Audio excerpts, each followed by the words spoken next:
It's everyone's favorite time of the week, the NFC West Huddle. Just 2 weeks left in the regular season, and the division still up for grabs. Joining me today is Gerard Moncure from Los Angeles, Robbie Baker from Phoenix, and Keyshawn Ward from San Francisco. Gerard, I'll go to you first. The Rams maintain their division lead with an ugly win over the Jets. Some bad weather we were talking before the show. What were your takeaways from the win, and any concern about the offense putting up just 31 points the past two games? Hey, a win is a win, especially when you get this late in the year. W's all that matters in the win-loss column.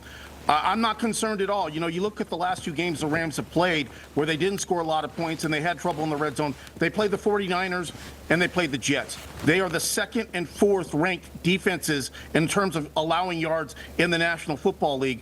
Two very, very good defenses. They also played two bad weather games, a rainstorm in San Francisco and a 25-degree weather game in East Rutherford, New Jersey. So you take all those things into consideration, and they found a way to win. And that's what good teams do. That's what NFL playoff teams do. They just simply find ways to win. Move ahead to Saturday. They get the Cardinals for a second time. Arizona applied the beatdown earlier in the year. They're playing in ideal conditions. They've won 4 in a row. They're hot. Arizona is the 20th ranked team defensively. They've got nothing to play for. You know, in my opinion, the offense is going to be just fine on Saturday night. What happened the last two games where they did win, not a big deal. Robbie, I'll go to you next. The Cardinals officially eliminated from the playoffs after an overtime loss to the Panthers. What went wrong in Charlotte for Arizona? Well, to steal a phrase, if you will, from Cardinals lore, I think the Cardinals are who we thought they were. I don't know many people at the beginning of the year who thought this Cardinals team was actually going to be a playoff team when all the dust finally settled. And it turns out they're not going to be playing postseason football because of what happened in Carolina. It's funny because leading up to that game, Kyler Murray was asked if this was the proverbial kind of trap game that everybody kind of talks about at this point in an NFL season, and Kyler kind of laughed and said he didn't believe in trap games, but also maybe the Cardinals weren't good enough for this to be a trap game because they were, you know, the way they looked at film is they were pretty evenly matched. And it turned out, trap game or not, the Cardinals were eliminated last weekend in Carolina, and it was just sloppy. 11 penalties, multiple turnovers, and this Cardinals team is 1-4 since the bye week.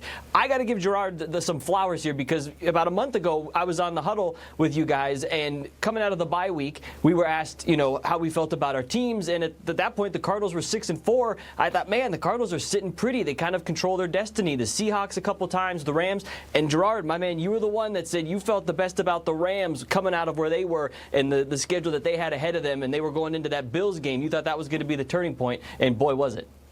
Robbie, I need some more confidence. We need the Cardinals to come up big against the Rams next week. We'll see. We'll talk about that in a little bit. But Keyshawn, first, I'll go to you. Niners fell to 6-9 with a loss to the Dolphins. How important is it for you guys to finish the season strong heading into next year? And I've seen some Twitter warriors talking about wanting a new head coach in the Bay Area. Is there any legitimate discussion within the local media about Kyle Shanahan's job security? I think it's extremely important for the Niners to finish the season strong. I mean, some of these guys are playing for contracts. A couple guys come to mind are like Charvarius Ward and Talanoa Hufanga, who've been dealing with injuries this year or off-the-field problems. But I just think that, you know, the fact that they drafted some guys that could possibly replace them, like a Malik Mustafa at the safety position or Ronaldo Green, who's been covering pretty well as a rookie. I just don't think that the Niners, they don't want to leave off, you know, any bad impressions going to the offseason. Plus, Fred Warner and John Lynch both talked about this earlier this week and last Friday. They both said this is a very prideful group. The last thing you want to do is go outside in front of their home crowd on Monday Night Football against the Detroit Lions or even the following week against a division opponent with the Arizona Cardinals. So I don't think this Niners team will just, you know, go out like that and just leave off a bad note on the season. Now, in regards to the Twitter warriors, will Kyle Shanahan be on the hot seat? I wouldn't put too much into that because, to be honest, if anybody wants to apply any context to the situation, this is not the year you could blame a head coach. We all know the problem with the Niners, what has been. It's been simply injuries. I mean, you know, a lot of guys in this NFL, they've been dealing with injuries, but the difference is the Niners' frontline guys have been hurt. You know, somebody like a Christian McCaffrey or Dre Greenlaw. You know, the list goes on. You know, they probably had, you know, 15 or more guys on the injury report this year. So I don't think this is the year you could blame Kyle Shanahan for the miscues. Yeah, maybe it's some Seahawks fans trying to stir up some trouble with the Niners. I know none of us would be mad if Kyle never had to face Kyle Shanahan's offense again. Now, let's go to the Seahawks. They had to grind out a win last night over the Chicago Bears. They won just 6-3. Sorry to everyone nationally who had to watch that one. It's the lowest scoring game in the entire league this season. And, I mean, look, it's hard to ignore the issues on offense. They established the run early and then just couldn't get anything going as the game went on. Geno Smith, lucky to not have any turnovers, the near interception, the sack fumble that was recovered by the offense. DK Metcalf, he was lucky his meltdown didn't come back to bite the Hawks. But, man, the defense stepped up and then some. Just 179 yards given up. That's a season low. 7 sacks on top of that, plus the game-sealing interception for Reek Woolen, who's had a really up-and-down year. I mean, look, the offense made it harder than it needed to be, but a win's a win. And now Mike McDonald will finish his first year as head coach with a winning record and a chance to get to double-digit wins next week in L.A. So speaking of L.A., the game of the week for the division will be in Los Angeles tomorrow night as the Cardinals look to play spoiler against the Rams. We mentioned it. A Rams loss would set up a winner-takes-all matchup for the division with the Seahawks next week. Gerard, before I go to you and hear what I don't want to hear, I'm going to go to Robbie first. We mentioned that the Cardinals are already eliminated, but is there any extra motivation for Arizona to try and play spoiler? And what's your game prediction for tomorrow night? Yeah, unfortunately, I don't think you're going to want to hear what I have to say here either. I am not very confident that the Cardinals are going to come out of Los Angeles with a win. On one hand, because just historically, the Cardinals going to Los Angeles, they've not fared well in that type of a setting. The Rams have really had the Cardinals' number recently. Gerard mentioned it earlier. The Cardinals laid the beat down. They kind of laid the hammer down on the Rams in Week 2. I kind of have a feeling the inverse is going to happen here. The Cardinals are saying the right things. They say, Kyler was saying on Christmas Day that they're prepared to be spoiler, and they're obviously going to be playing for pride, much like the 49ers. Some of these guys are playing for contracts. All that stuff is still true. The Rams are just a better football team right now. The Cardinals' defense has been kind of struggling since the bye week. And then on offense, Paris Johnson Jr., the left tackle's out. James Conner is still questionable with an injury. Depending on what guys can get back healthy or not, I still feel like the Rams are going to come out of this one on the winning side. Unfortunate to hear. I don't like hearing that. All right. Gerard, more bad news, I guess, for me. I mean, we mentioned it. The Cardinals gave the Rams the business in Week 2. They beat you guys by 30. Puka Nacua did not play, though. It seems like this is a different Rams team. How much is that game a talking point heading into tomorrow, and who wins in Inglewood? I think I know the answer. I don't think it's a talking point, but I agree with what Robbie said. I mean, this is a healthy Rams team compared to the Arizona team that's coming in Saturday night. That Rams team in that first game early in the year when the Rams were 1-4, during that first 5-game stretch, they were not healthy at all. The only Ram injury right now on the injury report is right tackle Rob Havenstein with a slight shoulder issue that happened in practice. He's listed as questionable. Otherwise, they're good to go. The Cardinals are not. The Rams have everything in front of them. They know if they win the game, they get a little help, they win the division. Week 18 won't even matter. Not to mention the fact that we've talked about it already in the show. Cardinals gave the Rams their worst beatdown of the year earlier in the season. Sean McVay is a master at making adjustments when playing a team a second time. This Rams team is hot.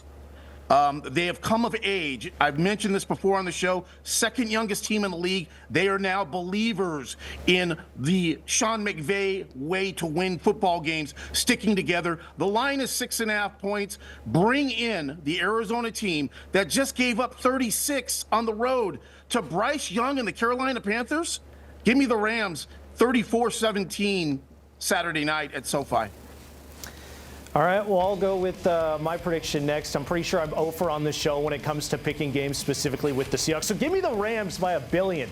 Give it to me. In the modern era, the Rams are tied for the largest margin of victory in NFL history when they beat the Falcons 59-0 back in 1976. I say they break that record tomorrow night. It's going to be all Rams all night. Book it. I'm hoping my picking luck comes into play here. Do not take this as gambling advice, please. It's not going to go well for you. All right, Keyshawn, we've gotten all the biased parties out of the way. What's your view of this matchup from a neutral perspective? I just think that the Rams, like Gerard kind of mentioned earlier, this is one of the hottest teams in the NFL since their 1-4 start.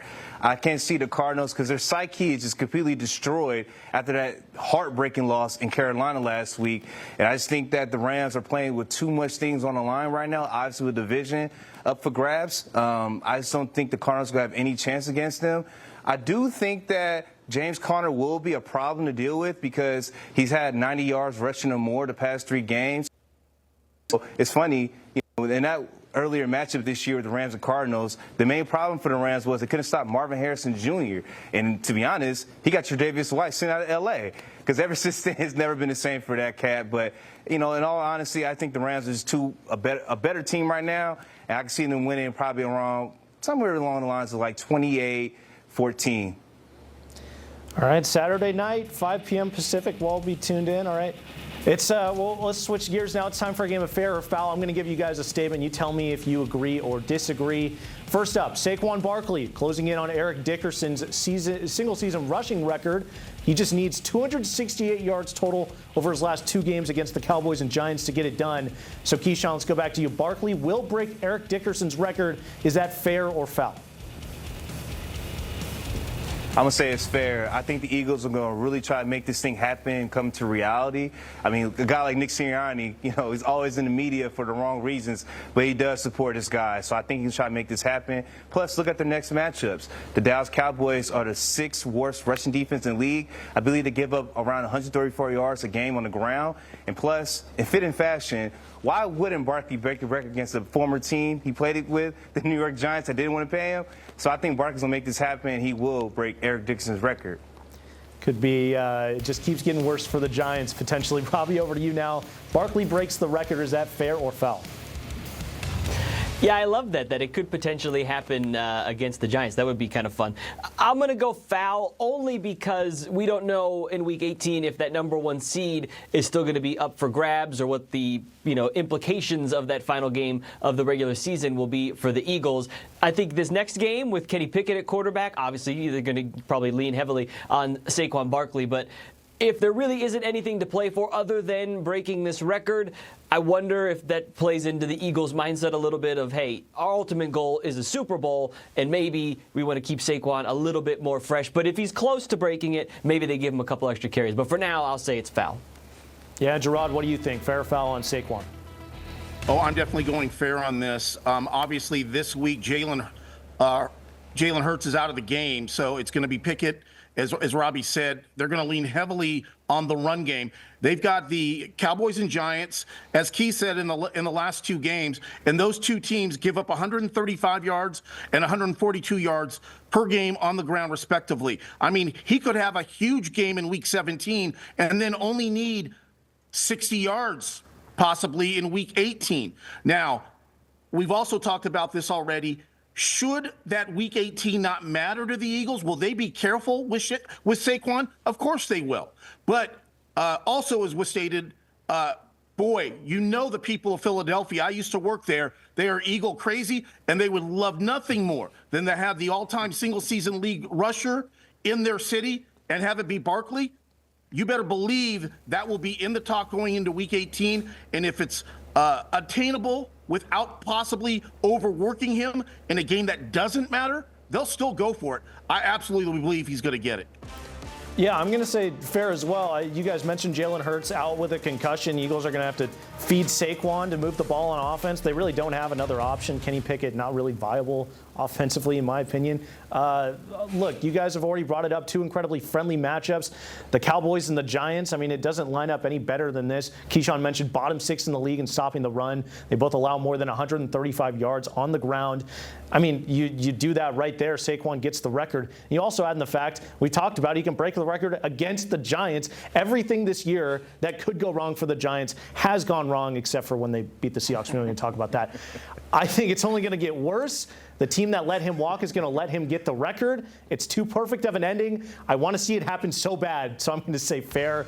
All right, next up, let's talk MVP race. Josh Allen currently the odds-on favorite to win the award at -250. Lamar Jackson closing the gap. He's been hot recently. He's now at just +160. Robbie, I'll start with you. Josh Allen holds off Lamar and wins MVP. Is that fair or foul?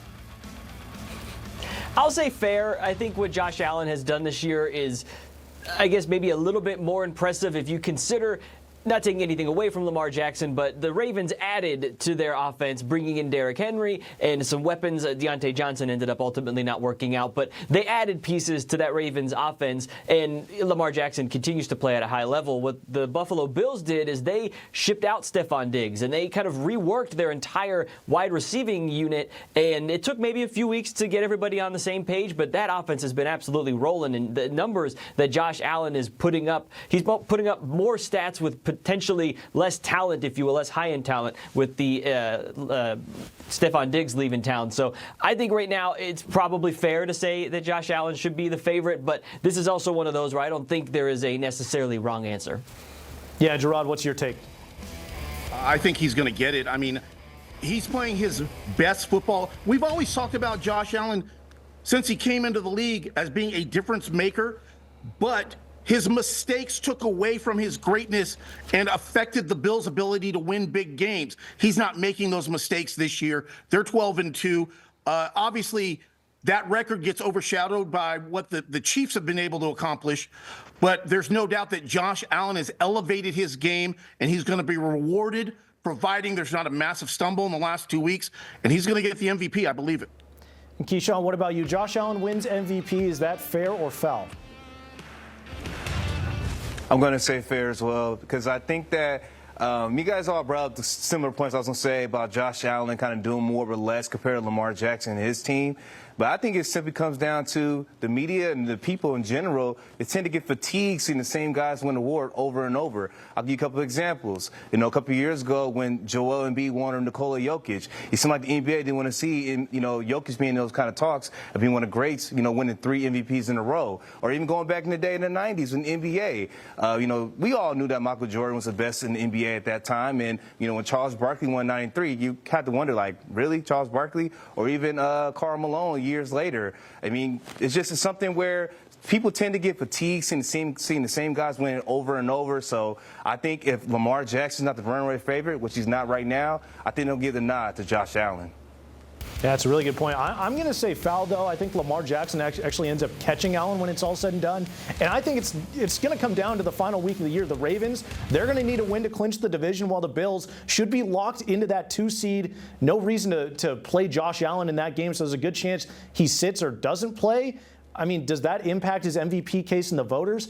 I personally think Allen should win the award. Robbie, like you said, not to take anything away from Lamar's season. I mean, he broke the quarterback rushing record set by Michael Vick. But, I mean, Josh Allen lost his 2 top targets in the offseason. And now he has the Bills as a serious Super Bowl contender. And, Robbie, you said the Ravens added Derrick Henry, one of the best running backs of all time. So, I mean, despite the Bills losing out and me thinking that maybe he deserves it, I think the final week of the year, Lamar's going to stat pad a little bit more. He gets to feast on an awful Cleveland Browns team that week. I think that's going to sway the vote over to Lamar, but I think it's going to be really close.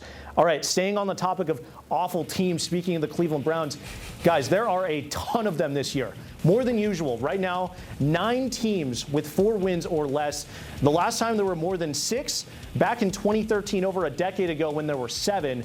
And guys, looking at the matchups of those bottom barrel teams, it's not likely that many of them add too many wins. So what do you guys think of the state of the NFL? How worried should the NFL be about how far off so many of these teams are from seriously competing? Gerard, I'll go to you first. The NFL has a problem with teams that are not winning because they have a problem with patience. We've seen it with the heat that is going on in Chicago with the young Caleb Williams at quarterback. We've seen Bryce Young get benched this year. He's back playing as a starter now. But the bottom line is you have to give GMs time to draft and develop their talent, especially at the quarterback position. But there is so much, what have you done for me lately? There's just simply not enough patience. You see these teams that are losing, you see them with revolving doors at the quarterback position, revolving doors at the head coaching position, and revolving doors at the general manager position. I know I sound like an LA homer, but you look at what the Rams have done since they brought in Sean McVay, Les Snead, Stability will eventually win games if your guys know what they're doing. And, the Rams have had 7 winning seasons now in Sean McVay's tenure here.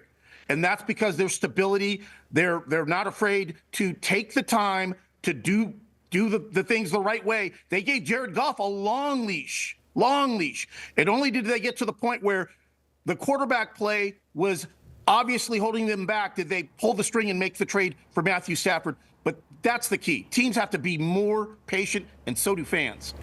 I mean, it's a great point. I mean, you've seen this year, specifically quarterbacks reviving their careers. You look at Sam Darnold, Geno Smith a couple of years ago reviving their careers after being in spots where, not very feasible to winning.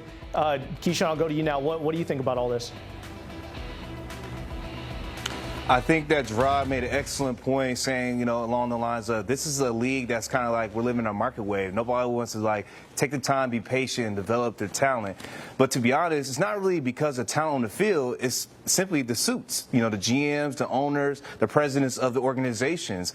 I mean, if you look at a team like the Las Vegas Raiders and New York Giants, do they really think that they come to a season where they can have a Gardner Minshew or Daniel Jones will be the guys to kind of get them to winning season? They knew what they were doing. I mean, because they're orchestrating the talent and roster a certain way to where, okay, we may not be good this year, but we're going to be so bad, we're going to have a top pick. And, it's happening right now for the Raiders and Giants. They're projected to be a top 5 pick currently, so they're going to get what they wanted. They want to get Shedeur Sanders or Cam Ward in the upcoming draft. So it's not much what the players can do. It simply comes down to the suits being more patient. Yeah, I completely agree, except for the fact that, alluding to the Giants, know what they're doing. I don't think they've ever known what they're doing. I don't know if they ever will. Let's go to you, Robbie. What's your take on all this? Yeah, I think you guys all really kind of hit the nail on the head. There's a reason that the Steelers, the Packers, now the Rams, you could throw in that kind of category. There is a certain echelon of NFL teams that have stability in ownership and general managers and head coaches. And then there's a reason that those teams are always kind of at a different level of winning than these teams that we've been talking about that are always kind of near the bottom. And kind of to piggyback on what you guys said, too, I think part of it is coaching, too, because if you go down the list of teams that have struggled this year, the Giants, well, hard to say what Brian Daboll's future looks like. The Patriots, the Raiders, Antonio Pierce, is he that guy? I don't know. Arizona State fans can have their say about that. Jacksonville, the Chicago Bears situation is a mess. It all kind of goes back to, like you guys said, about patience and coaching. I mean, the players are only, I think, as good as the coach and the game plan and the schemes they are given. And you look at the teams that are at the bottom of the standings right now, and I don't know if, at the beginning of the year, everybody will say their goal is to win a Super Bowl. But if you looked at the beginning of the year, too, at some of the coaching and the coaching staffs of these teams at the bottom of the league, you could probably have picked them out and said, maybe they're going to struggle a little bit in that aspect. And if the coaching isn't there and then the players don't necessarily, they're not on board, then things snowball like it has. Yeah, I mean, for me, I think it's definitely a cause for concern. I mean, there's so many teams that, Gerard mentioned it, lack of patience at the quarterback position. The quarterbacks that are coming in from college football, they're less ready than quarterbacks were, years ago. I mean, they're just not ready to run it and gun it. The league has shifted to being more pass dominant. Defenses are starting to catch up. There's more of a emphasis on the run game. Look at the Packers, not relying on Jordan Love as much. They get Josh Jacobs and they're running the ball a lot more. So maybe it's a talent issue coming up from the college ranks, and you go down there and you look there, the transfer portal, all the mess that's going on right now. Do these bowl games mean anything? How is this talent being developed? It could be a talent issue in the NFL. I don't know. There's just so many teams with just no hope of competing next year.